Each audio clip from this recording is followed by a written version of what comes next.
Kakapasok lang na balita, nagsalita na ang Armed Forces of the Philippines si Colonel Ranulfo Sevilla hinggil sa mga isyu at aligasyong ipinupukol laban sa kanya ng kanyang dating asawa na si Mrs. Tiza Luz Aura Reyes Sevilla. Magugunita na kabilang sa mga inakusa ng kanyang asawa laban sa general ay ang mga kasong may kaugnayan sa violence against women and children at hindi umano tamang pagsosustento sa kanyang mga anak. Maliban pa dito ay may ibang babae pa umano ito na pinatira pa ng kanyang mister sa kanilang mismong tahanan. Narito ang buong detalye.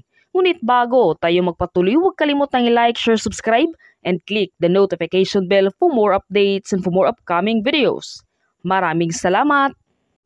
Emosyonal na humarap sa media si Brigadier General Ranulfo Sevilla para itanggi ang mga reklamo laban sa kanya ng asawang si Tiza Luz Aura Sevilla. Ayon sa general, hindi umano totoo na sinasaktan niya ang kanyang asawa at mga anak. Itinanggi rin niya ang mga akusasyon na hindi pagbibigay na sapat na sustento sa kanilang dalawang anak. Paglilinaw pa niya hindi umano siya nakapagbigay agad ng pahayag hinggil sa mga reklamo dahil sa petisyon ng kanyang hinain para ipawalang bisa ang kanilang kasal. Sinabi pa ng opisyal na 2014 na maghain ng reklamo si Tiza laban sa kanya pero na-dismiss umano ito. Taong 2017 pa aniya naghiwalay silang mag-asawa. Nauna rito na bypass ang commission on appointment ang promotion ni Sevilla kasunod ang mga reklamo at ibinulgar ng kanyang asawa laban sa kanya. Dahil dito ay naudlot ang kanyang promotion matapos na ipagpalibang muli ng commission on appointments ang kanyang ad interim appointment na labis na kanyang ikinadismaya. Ninais ko pong manahimik dahil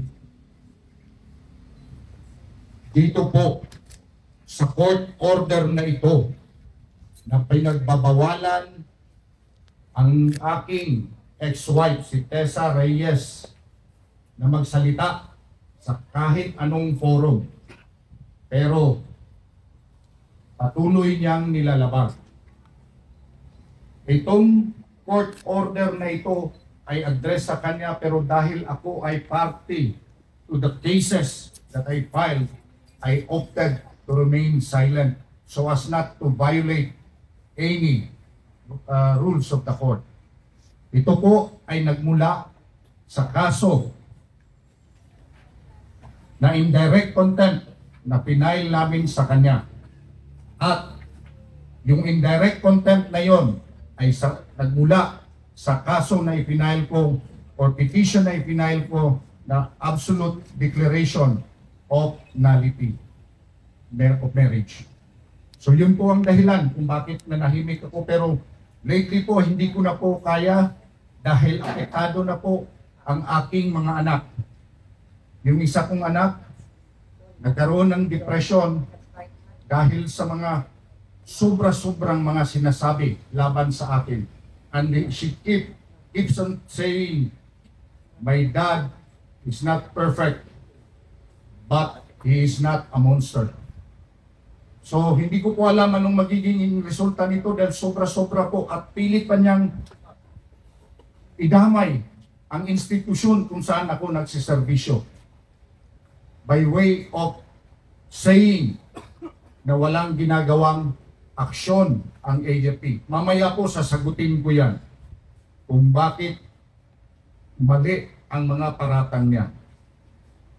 Yung sinasabi naman po niya na vowsy, ito po yun, may court order po, dismiss na po yun. Matagal lang dismiss. At ginagamit pa rin niya sa panlilinlang sa kung sino man. Nandito po yan. Kaya wala pong katotohanan ang mga paratang niya na nananakit ako sa aking asawa at anak. Yung vowsy po, nagmula noong 2014, she filed a case against me, vowsy, in court, and I face it squarely. Pinakinggan siya, pinagbigyan na magpalabas ng ebidensya at mga testigo. Pero, nagdesisyon ang korte na dismiss for lack of merits.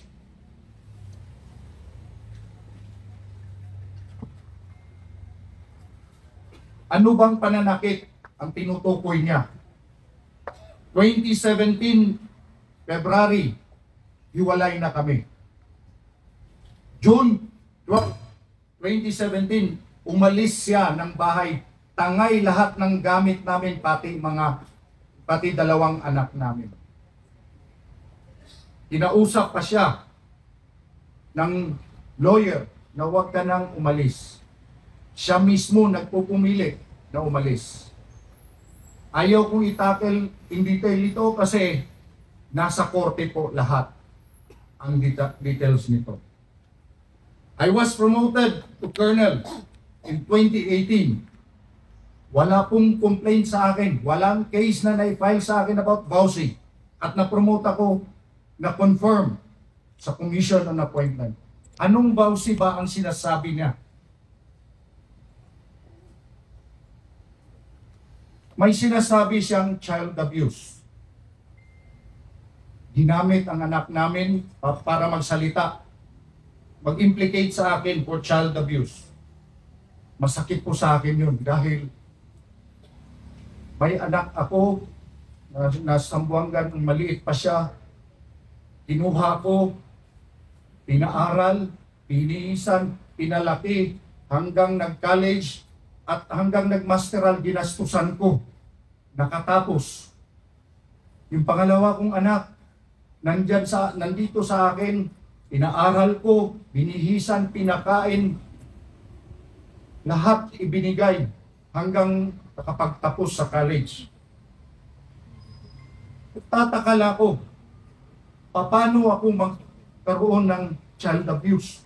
Minsan, ni isa sa mga kaso namin sa korte, wala pong lumabas na child abuse. Kahit yung bata po nag-testify na sa korte, natanong pa siya kung sinaktan ko ba siya, wala pong nasabi.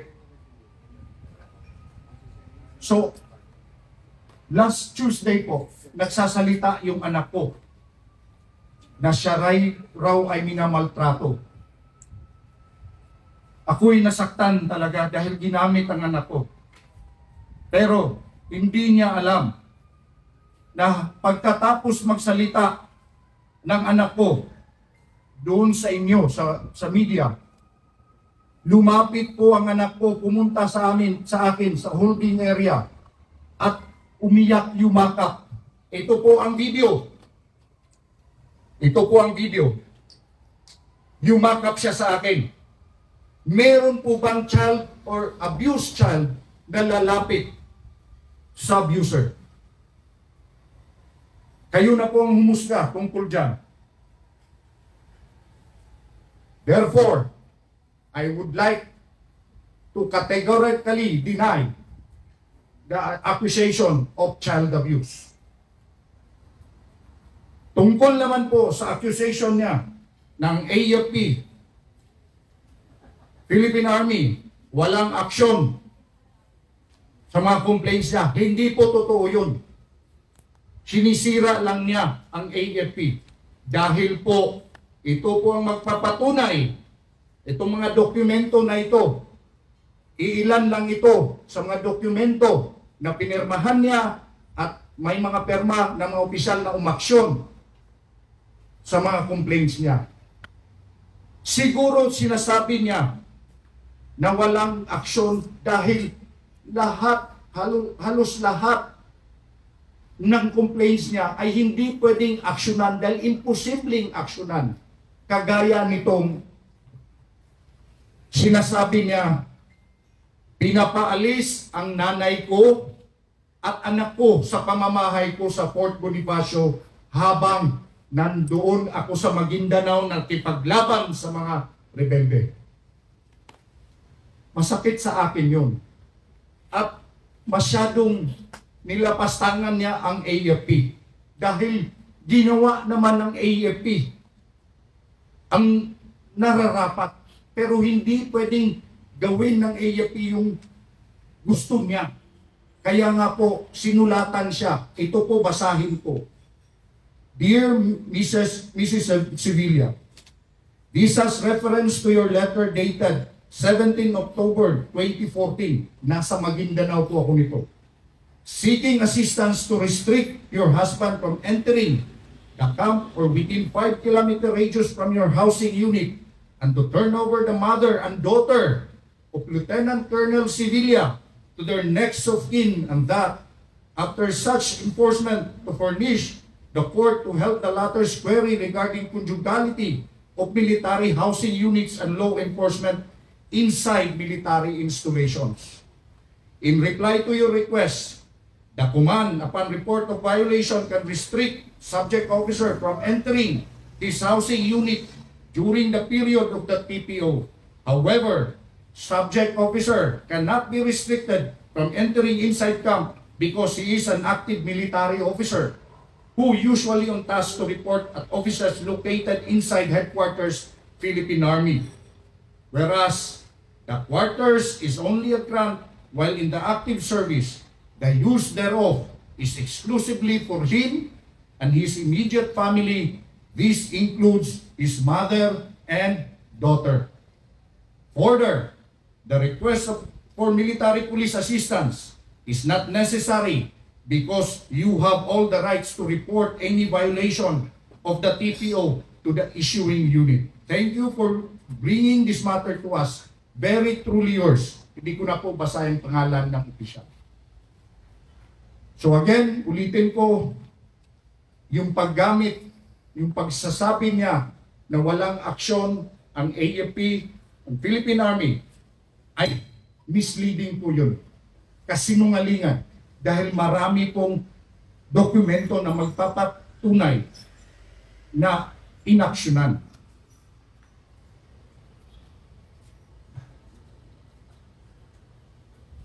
Totoo, mga babae ang dahilan ng hiwalayan namin. Babae dahil nanay ko po na 84 years old na may sakit na cancer at anak ko po na babae, pinapalayas niya sa bahay. Doon po nagugat ang away namin. Tuwing uuwi yung anak ko na nag-aral sa Baguio, hirap na hirap ako kung saan ko siya papatuloyin dahil ayaw niyang patuloyin sa loob ng quarters ko sa Fort Bonifacio. I'm sorry that the public is misled by Tessa Reyes.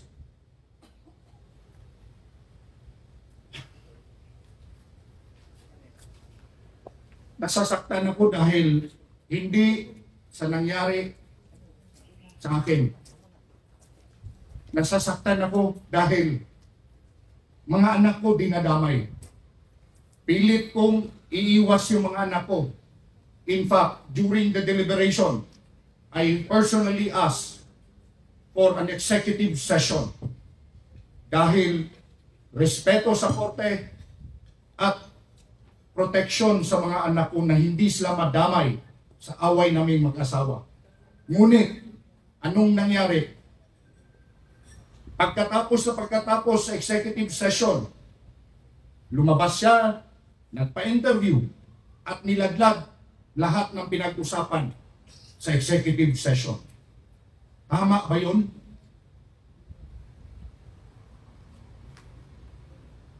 In relation to the support na sinasabing 2,000 pesos lang.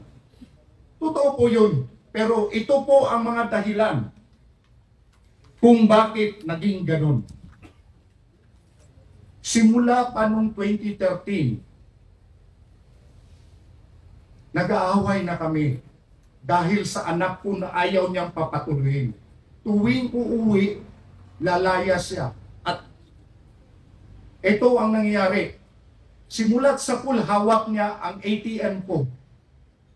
Pero noong 2013 na lumaya siya dahil parating yung anak ko galing Baguio. Dinala niya ang anak namin. Hindi kami iniwanan ng pagkain sa bahay, nanay ko at anak ko. Anong gagawin ko? Nasa kanyang ATM ko. Kaya nag-request ako, i-cut yung ATM. For the purpose of me personally managing our finances. Hindi ko po siya tinanggalan ng karapatan. Why? Dahil nagbibigay pa rin ako ng 30,000 buwan-buwan para sa pagkain, ako ang nagbabayad sa kuryente, tubig, internet, telepono. At sinusundan ko yun religiously. Pero